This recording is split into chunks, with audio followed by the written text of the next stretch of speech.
about the pool party. Because at this point, I do not think I have the appropriate preamble to begin this video with. No, actually, I actually have things to say before we get into the actual details of this video. Ladies and gentlemen, did you see the way these housemates were performing last night? I mean, I call it a performance because, as far as I'm concerned, those people were working.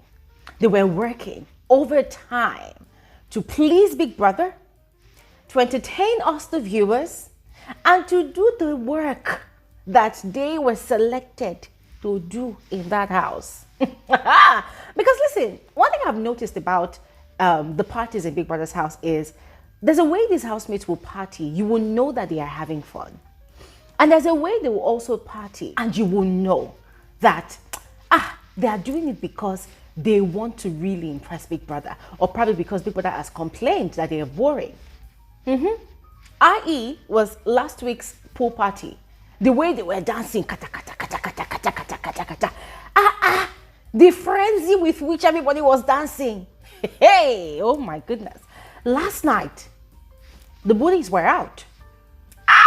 Onyeka unleashed. You see that thing behind that girl? Woof! That's a whole nation right there. That's a whole nation. Or should we call it a community?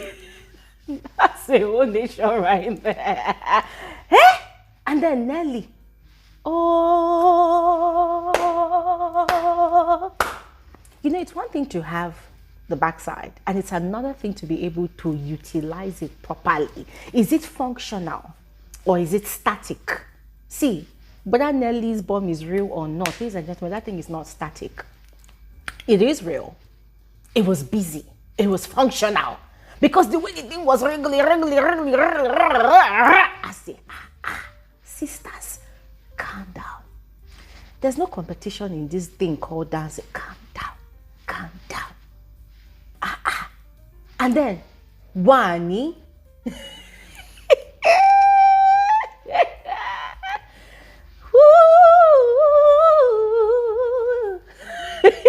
Guys, I'm sorry, but these girls, they got me singing.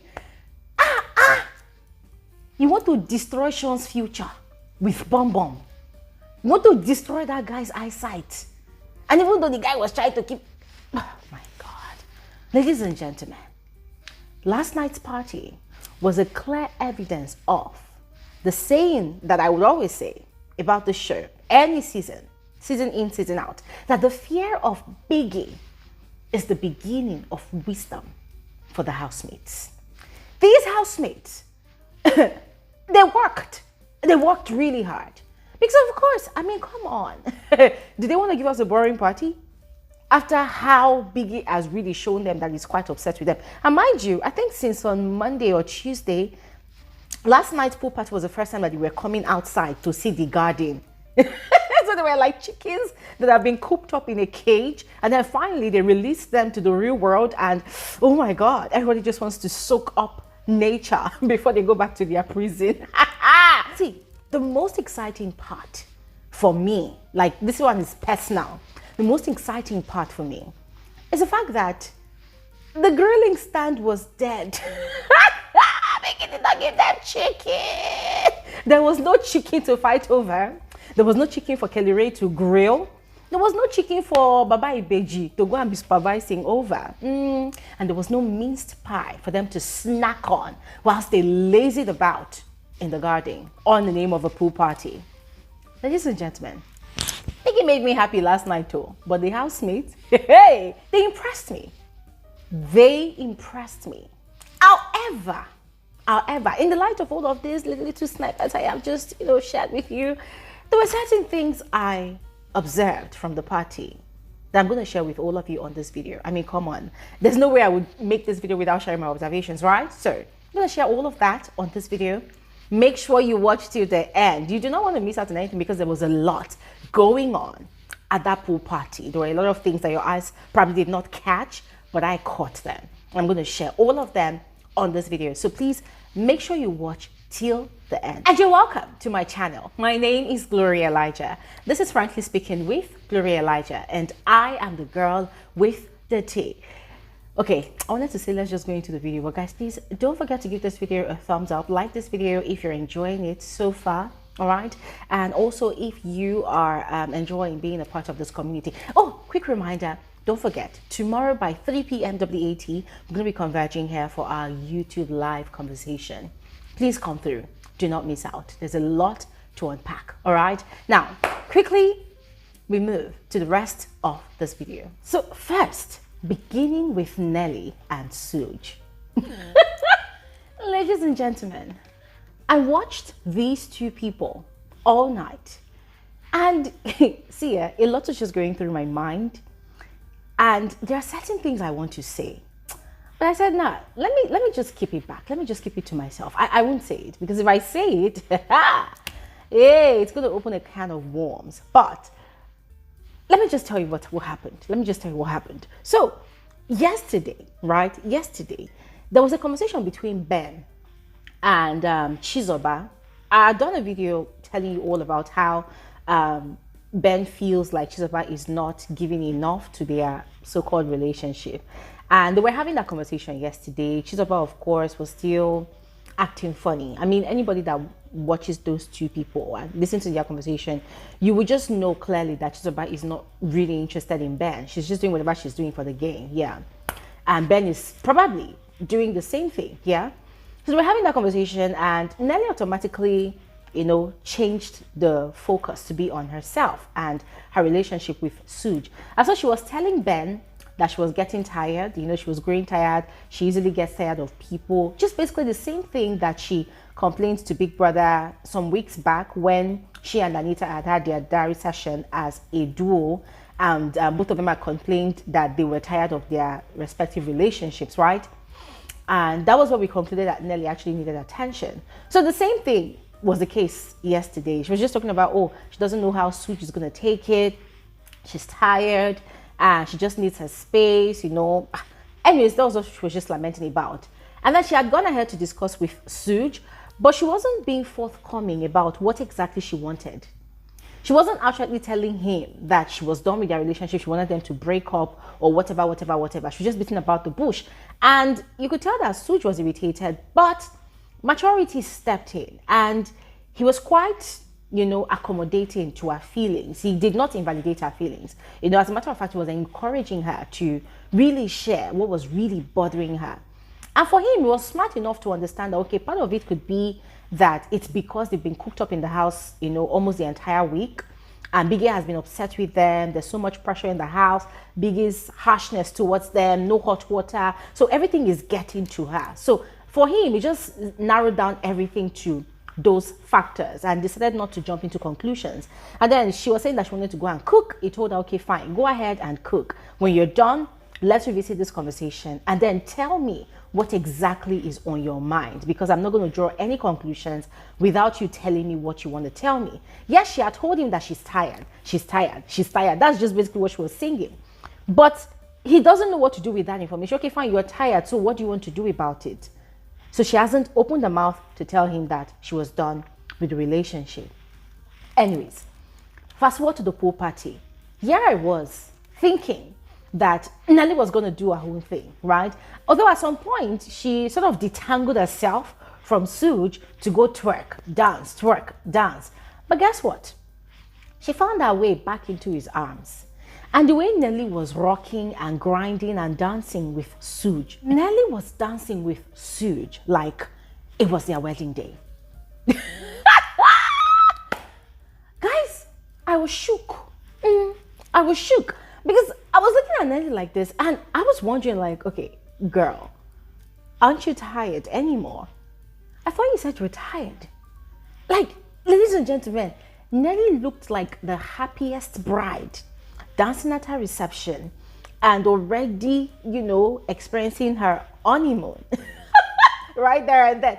Because the way she was dancing. I mean, Suji is always a cool guy with the steez. So the guy was just chilled, was just dancing. But she was all over him.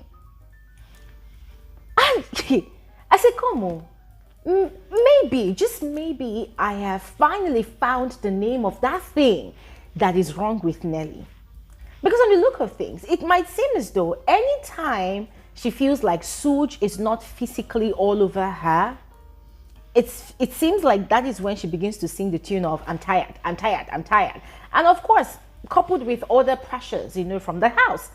But last night one, it was so glaring that she just needed Suge to just be all over her. Now, Suge is always all over her, but not necessarily physically all the time. The guy respects boundaries, and that's what I love about him. He respects boundaries, he respects her as a woman, as an individual, right? So he's not always unnecessarily touchy, like the Sean and Wani thingy that is growing quite irritating, to be very honest with all of you. Yeah.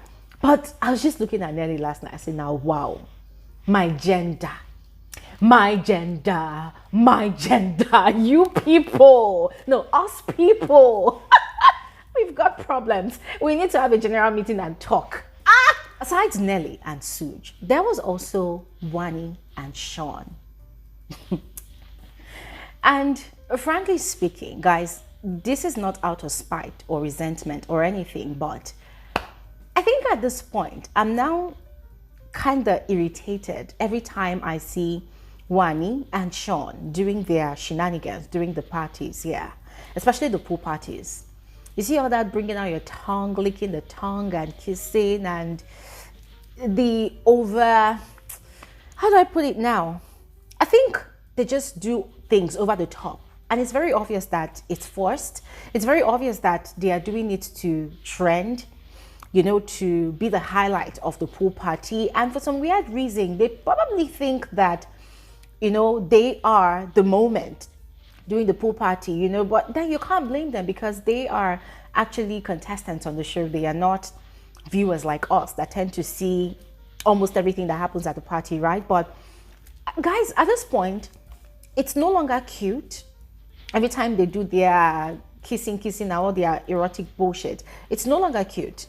It's now over the top for me. It's now become excessive, overly basic. And every time I see them doing it, I just look away because it is very, very irritating, disgusting. Yeah.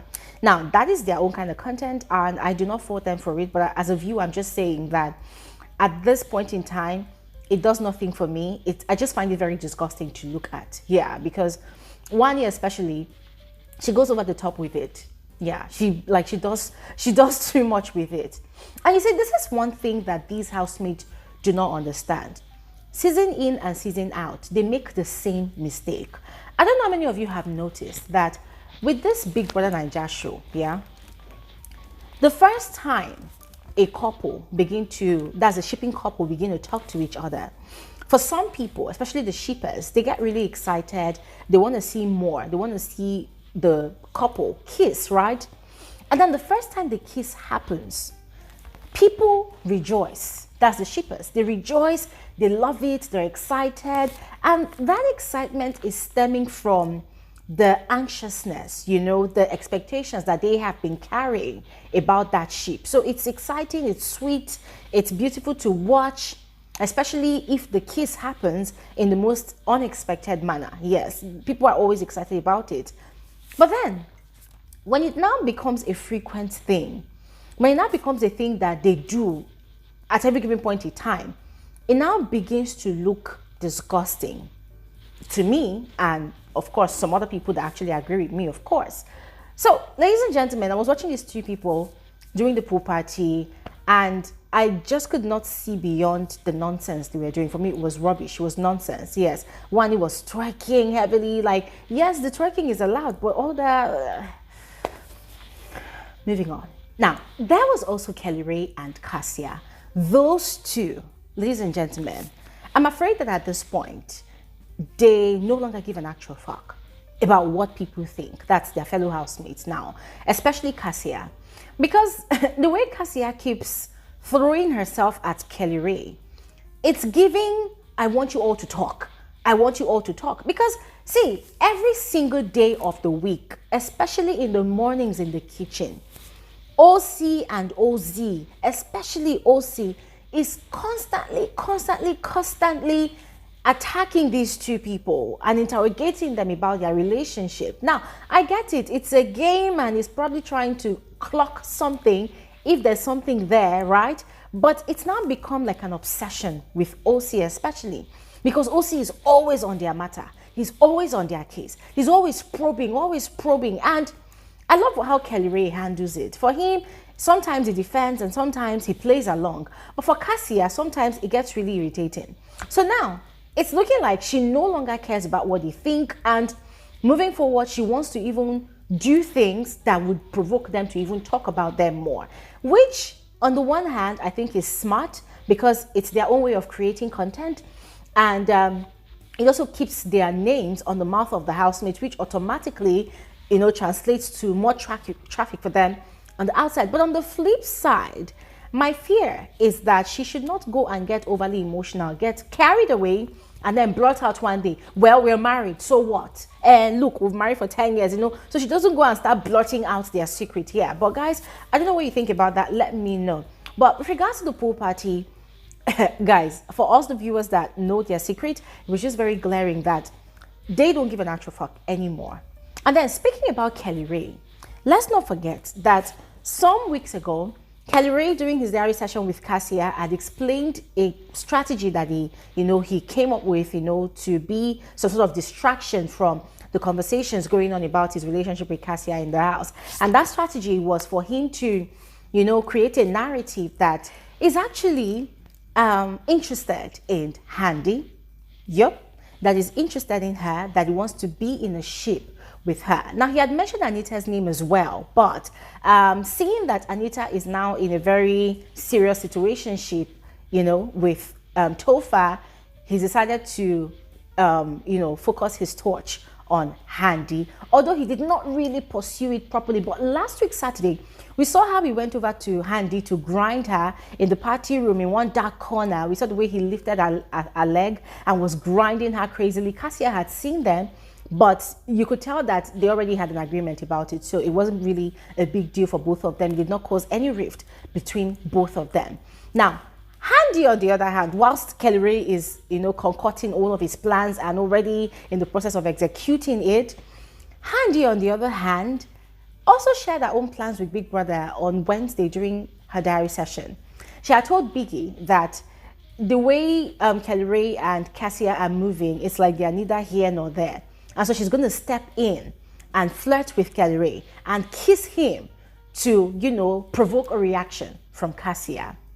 And ladies and gentlemen, I was quite excited about it because for me, I want to see that reaction. Because let's be fair, if you think about it, for someone that wants to create a distraction via a false narrative about being smitten by Handi, Kellyrae is not actually doing it the right way, if you think about it. He still spends more time with Casia. These two eat together from the same plate.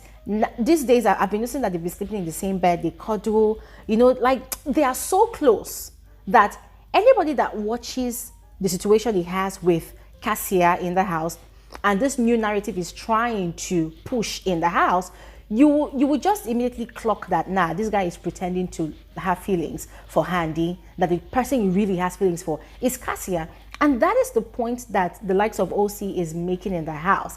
That, dude, there's nothing you tell anybody. You like Casia, you people are probably dating or something.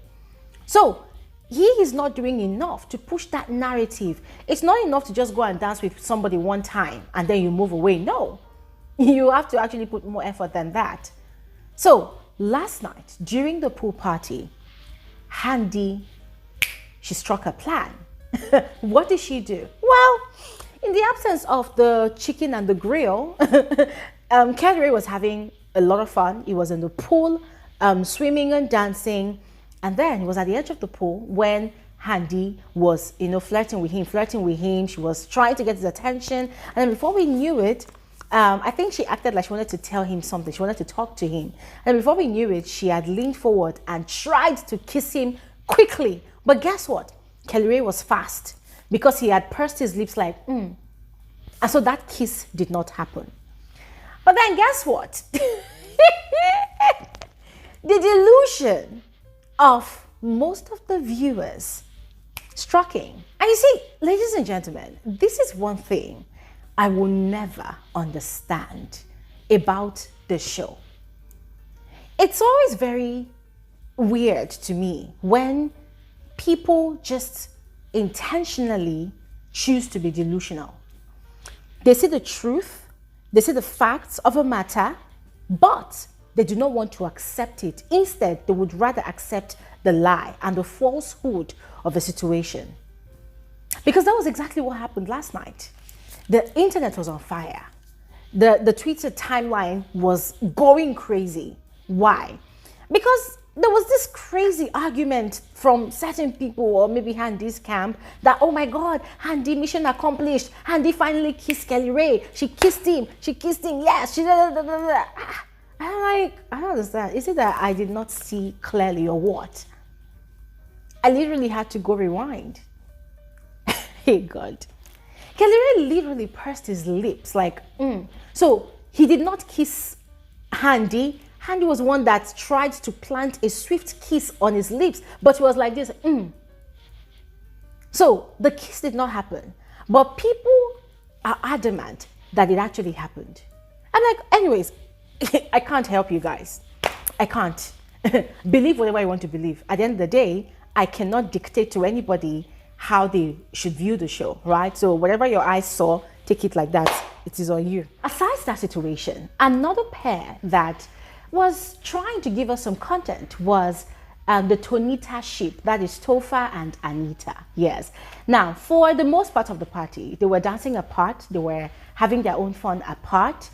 But then suddenly they had come together to dance, but then the next thing they were doing was they were kissing, like passionately, right? In quote, passionately, in quote. And I'm going to be frank with all of you. I know that that ship is more like, in a way, viewers' favorite, or some viewers' favorite, because of how beautiful it looks, how aesthetically pleasing it looks, you know, especially when those weeks when they had their fights and it was like the whole world was waiting for them to reconcile, right? So yeah, I get it. But frankly speaking, watching those two kiss last night, it looked quite performative to me. It looked very inorganic to me. It did not look like it was something that happened naturally. Yes, it looked like, oh, every party now, we have to kiss in this particular manner. I mean, the kiss was not given. It's beginning to look like what Wani would do with Sean. And I do not see Anita to be that kind of person. But it's quite sad that, well, it is what it is. I mean, now it's like those two are getting desperate to be amongst the people that create highlight in the house, not to be seen as boring. And so it's like the only thing that comes to mind is to kiss the way they normally kiss. And it's becoming tiring now. Yep, it is. It is becoming tiring. And then finally, there was Ozzy and Onyeka. Hey, ladies and gentlemen. Listen, yeah, there was a lot that happened between those two last night. I'm going to make a separate video about it, all right? So I'm just going to tell you right now that those two, the way they were grinding, the way they were dancing, the way Onyeka was working overtime, like literally working harder than the devil on OZ. Okay. I'm going to explain more on my next video, all right? So watch out for that video. And then finally, can we please give Chizoba her flowers? Yes, we know that sometimes her dance moves can be quite forceful. Sometimes you can tell that she's overdoing the dancing. But can we just at least give her her flowers? You know, she's trying. You know, she's trying. She's really come out of her shell. Like, what do they call that thing now? Like a lava. Is it a lava? You know, the lava that metamorphoses into a beautiful butterfly. Yes, she has actually metamorphosed. She is now in her element. She's now in her dancing era. You know, the way she dances in the house these days, even at the parties, even though it looks quite aggressive, like she wants to come and fight everybody, but she's actually giving. So I was just applauding her for letting loose, letting go, and just enjoying the moment. Because you never know, she might be evicted this Sunday. Who knows? Let's see how it goes. And anyways, ladies and gentlemen, I'm going to stop talking here right now, all right? Because I would love to hear your thoughts about all the issues I have raised with regards to the party from last night. So I would love to hear your thoughts in the comment section below. So please go ahead and share, and I'll see you guys on my next video soon. All right. Thanks for watching, and bye.